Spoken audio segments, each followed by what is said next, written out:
чанде аз сомонаҳои хабарӣ ва сафҳаҳои маҷозии фаъолони сомонаҳои иҷтимоии тоҷикистонӣ мавриди ҳамлаҳои хакерӣ аз қаламрави Қирғизистон қарор гирифтаанд.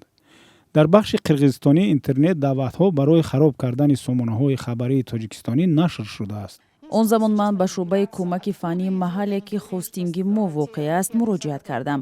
онҳо посух доданд ки ба сомонаи мо ҳамлаи шадиди доз сурат гирифтааст. нахуст гуфтанд ки суроғаи ҳамлаварон амрикост, вале сипас барномасозони мо гуфтанд ки дар шабакаҳо нисбати расонаҳои тоҷикӣ таҳдидҳое нашр мешаванд.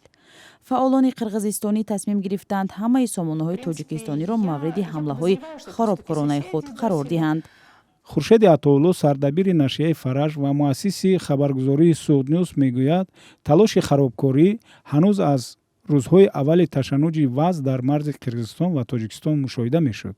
барои ман чизи аз ҳама нигаронкунанда ин ана ҳамин амалкарди журналист тренерҳое ки аз Қирғизистон ба мо таълим медоданд, мавқеи ҳамонҳо буд ки онҳо масалан ҳам ахлоқи журналистӣ, ҳам одоби журналистӣ ва ҳам қонунҳои ҷории журналистикаро ба як сӯ ҳавола карда аз рӯи эҳсосу аз рӯи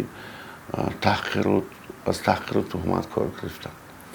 Нуриддин Қаршибоев, раиси анҷумани расонаҳои мустақили Тоҷикистон, дар шарҳи ин мавзӯъ ба Радио Озодӣ гуфт, ки Бишкек на танҳо ба даргирии низомӣ, балки ба ҷанги гибридӣ бо Тоҷикистон аз муддатҳо қабл омодагӣ мегирифтааст.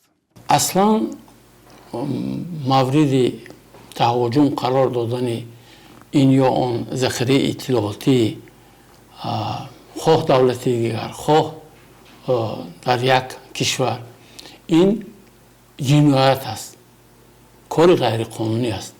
яъне ба низоми иттилоотии як шахси воқеӣ ё шахси ҳуқуқӣ ворид шуда онро тахриб кардан, масдуд кардан хилофи стандартҳои байналмилалӣ аст.